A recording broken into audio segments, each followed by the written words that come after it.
अल्लाहुम्मा सल्लि अला रसूलिही करीम आऊज़ु बिल्लाहि मिनश शैतानिर रजीम बिस्मिल्लाहिर रहमानिर रहीम। Today in this video we are going to discuss chemiosmosis. Chemiosmosis is a process in which ATP is formed. Chemiosmosis के प्रोसेस में दो रिएक्शंस होते हैं जो कि कीमियोस्मोसिस की वजह बनते हैं। कीमियोस्मोसिस के नतीजे में हमें ATP मिलती है। बुक के अल्फाज हैं कि रिडॉक्स कपल रिडॉक्स रिएक्शंस। इसको थोड़ा सा मैं डिफ़ाइन कर देता हूँ क्योंकि ये पहली लाइंस में ये चीज़ मौजूद है 218 पेज पर। तो दो कपल का मतलब होता है दो, तो यहाँ पर साइक्लिक फास्फोराइलेशन के बारे में यानी कि आपको बताया जा रहा है और नॉन साइक्लिक फास्फोराइलेशन के बारे में बताया जा रहा है। आप जानते हैं दोनों जो फास्फोराइलेशन के प्रोसेस हैं चाहे वो साइक्लिक हैं या नॉन साइक्लिक हैं, दोनों के नतीजे में हमें ATP मिलती है। इसीलिए यहाँ पर कहा गया कपल रिडॉक्स रिएक्शन।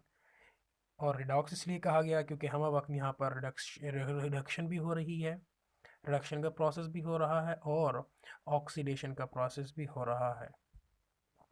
तो इन शॉर्ट हम कहेंगे कि कीमियोस्मोसिस वो प्रोसेस है जिसमें ATP बनती है और ATP ATP बनती है दो रिएक्शंस के दौरान, साइक्लिक फास्फोराइलेशन और नॉन साइक्लिक फास्फोराइलेशन। मज़ीद गहराई में जाएँ, डीप बात करें तो हम यूँ कह सकते हैं कि दोनों प्रोसेस साइक्लिक और नॉन साइक्लिक फास्फोराइलेशन के अंदर इलेक्ट्रॉन ट्रांसपोर्ट चेन चलती है और इलेक्ट्रॉन ट्रांसपोर्ट चेन की वजह से जो है वो ATP प्रोड्यूस होती है। तो उसको हमने थोड़ा डिस्कस करना है डिटेल में। तो उसके लिए आपको मैं एक नेक्स्ट पिक्चर दिखाता हूँ, लेकिन ये आप पहले इस पिक्चर को समझें। ये जो नीचे वाली जो साइड है ये स्ट्रोमा है, यानी कि आउटसाइड द थैलेकाइड। और जो आपको मेम्ब्रेन से ऊपर वाला इलाका नज़र आ रहा है, यहाँ पर ये लिखा हुआ है कि थाइलेकाइड इंटीरियर स्पेस, ये थाइलेकाइड का अंदर वाला हिस्सा है। तो ये मेम्ब्रेन है। मेम्ब्रेन आप जानते हैं, मेम्ब्रेन के अंदर ही फोटोसिस्टम 2 है, फोटोसिस्टम 1 है, दरमियान में साइटोक्रोम कम्प्लेक्स और बाकी चीज़ें जो कि इलेक्ट्रॉन ट्रांसपोर्ट चेन बनाती हैं।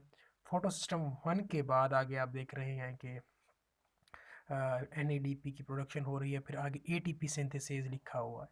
तो ये सारी चीज़ें आपको एक नेक्स्ट पिक्चर के ज़रिए मैं जो है वो बताने की कोशिश करता हूँ। जी, ये आप पिक्चर देख सकते हैं। इस ये आपको एक थैलेकाइड नज़र आ रहा है और थैलेकाइड के अंदर वाली जो हिस्सा है ये ल्यूमेन है और थैलेकाइड के जो बाहर वाला हिस्सा है ये स्ट्रोमा है।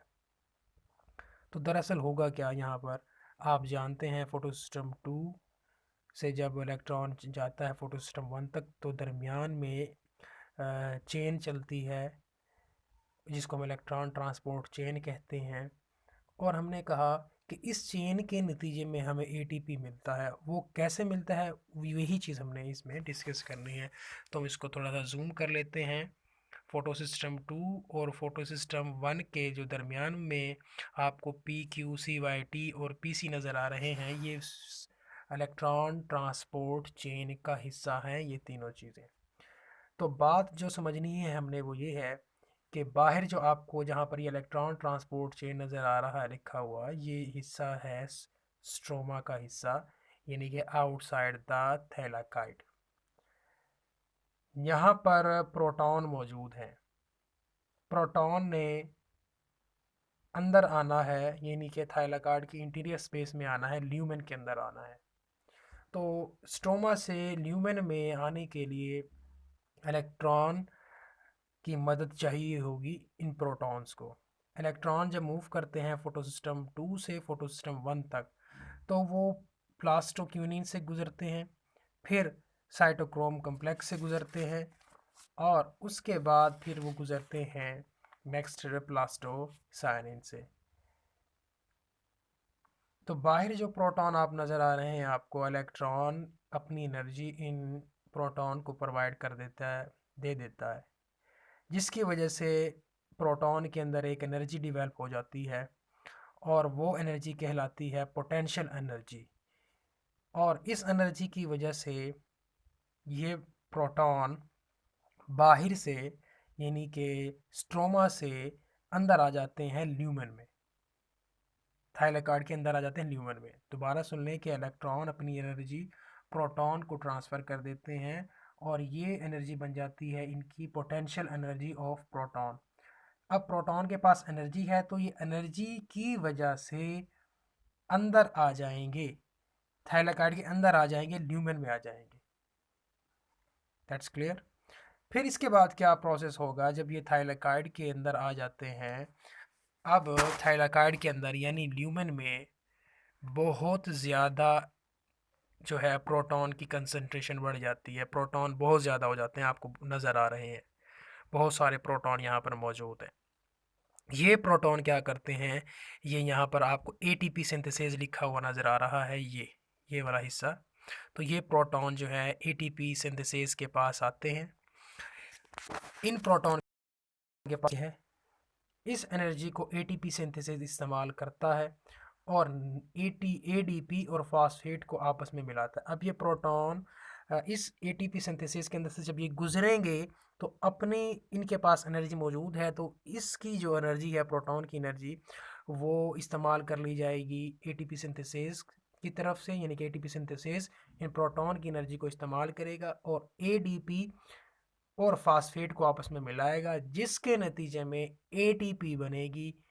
इसीलिए हमने कहा था कि इलेक्ट्रॉन ट्रांसपोर्ट चेन के नतीजे में एटीपी बनती है। दरअसल वो इसी तरह बनती है। दोबारा से हम चलते हैं उधर ऊपर कि इलेक्ट्रॉन आए फोटो सिस्टम 2 से, उन्होंने एनर्जी दी प्रोटॉन को, प्रोटॉन अंदर आ गए, ल्यूमेन में आए और ल्यूमेन में आने के बाद ये चले गए एटीपी सिंथेसिस के पास और एटीपी सिंथेसिस से जब ये गुजरे तो इन्होंने एटीपी सिंथेसिस ने इनकी एनर्जी को इस्तेमाल किया और एडीपी और फास्फेट को आपस में मिलाया, जिसकी वजह से हमें क्या मिले, एटीपी के मॉलिक्यूल मिले।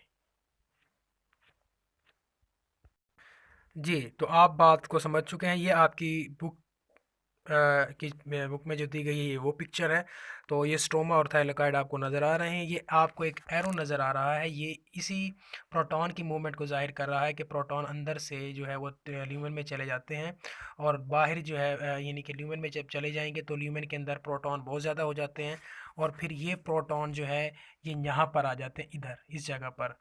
जैसे कि पिछली डायग्राम में देखा कि फिर ये एटीपी सिंथेसिस ये लिखा हुआ है, तो एटीपी सिंथेसिस जो है एनर्जी को इस्तेमाल कर लेगा प्रोटॉन की और ये क्या बना देगा, यानी कि एडीपी को मिलाएगा और एटीपी बना देगा।